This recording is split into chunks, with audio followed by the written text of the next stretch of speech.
Nouvelle journée noire pour les civils ukrainiens. Au moins 15 personnes ont été tuées et 130 autres blessées ce vendredi en pleine journée dans des frappes russes sur un centre commercial de Kryvyi Rih. Les autorités de l'oblast de Dnipropetrovsk affirment que le bilan humain ne cesse d'augmenter.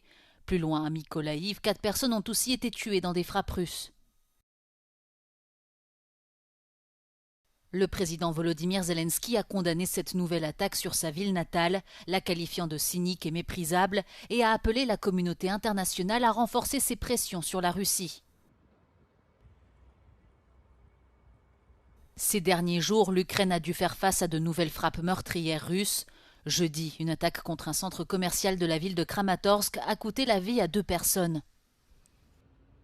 Une personne a également été tuée à la suite d'une attaque de drones russes contre la localité de Bereza, dans la région de Soumy. De son côté, l'Ukraine a déclaré avoir frappé des sites de stockage de drones, des entrepôts logistiques, des postes de commandement et des installations de communication appartenant aux forces russes, situées dans les oblasts occupés de Donetsk et de Crimée.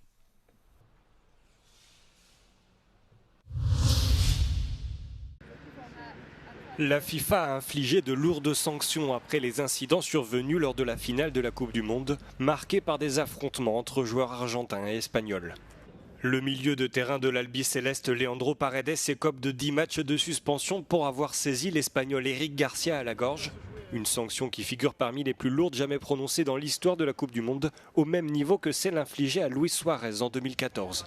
Il écope en outre d'une amende de 77 000 €, tout comme le défenseur Nahuel Molina, suspendu 7 matchs. Thiago Almada, lui, sera suspendu une rencontre et devra s'acquitter d'une amende de 25 000 €. Le milieu de terrain espagnol Gavi, qui avait été projeté au sol par Leandro Paredes, a lui écopé d'un match de suspension. Le sélectionneur argentin Roberto Ayala est lui suspendu 3 matchs. La fédération argentine devra, elle, payer 94 000 € pour plusieurs incidents survenus pendant le tournoi, notamment une banderole politique sur les îles Malouines et des chants discriminatoires de supporters. Elle devra également consacrer 85 000 € à des programmes de lutte contre le racisme. Un courant imprévisible que les autorités locales prennent au sérieux. Les pompiers ont évacué jeudi soir un camping situé près de la ville italienne de Bergame après la crue de cette rivière qui a conduit à un débordement. Les secours ont évacué 250 vacanciers qui passaient la nuit sous des tentes et dans des installations.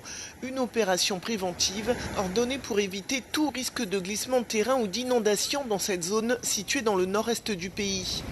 Des conditions météorologiques défavorables, telles que de fortes pluies, des orages et de la grêle, ont frappé le nord de l'Italie ces dernières semaines, provoquant des inondations dans toute la région.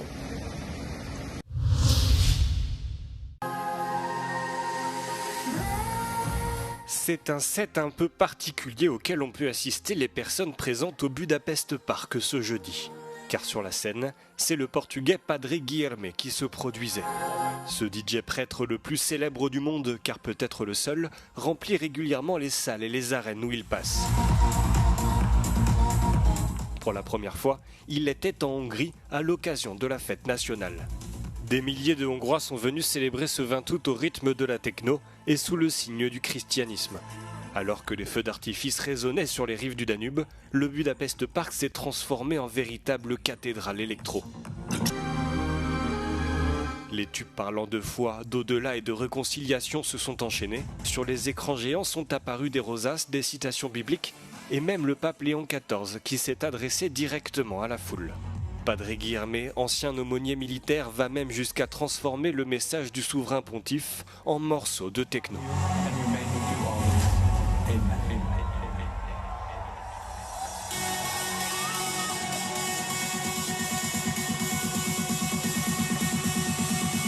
Et pour conclure ce concert, le prêtre a réservé une dernière surprise à son public. Devant les couleurs du drapeau national, il a joué la célèbre chanson hongroise Sans toi, avant de s'adresser à ses fans pour leur demander un ultime service.